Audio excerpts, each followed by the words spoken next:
waaye léegi nag série yi jarul sëñ bi di ko téye pour monopoliser ko benn communauté rek war koo yor wala benn nit rek war koo yor déedéet du noonu. maanaam ñun rek ko war a xam. jëriñal nit ñëpp ci àdduna mooy mbir mi.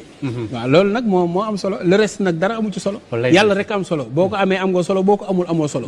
ku ñu ko li ñu naan am kilifaay li am solo boo ko amee am nga solo boo ko amul amoo solo ku wéeruwul da ngay yomb ba max. waaye yàlla rek a mat a am. yàlla rek a mat a am moom tawakkul ji daal alallaahi. wa man yatawakkal alallaahi fa huwa hasbuhu. mu yore la sa ci mukaay képp yàlla moo man loolu. est-ce que yàlla moo man loolu. waa léegi lijjanti kayit nag passeport yeeg yooyu moom maanaam visa yeeg yooyu nag. képp koo xamante ni am nga jafe-jafe boobu mooy ci wàllu tukki. ngay tukki moo xam nga nekk fa bëgg fa kër wala nga bëgg fa njaboot wala nga bëgg fa këyit wala nga bëgg fa tukki ba neex ci yow.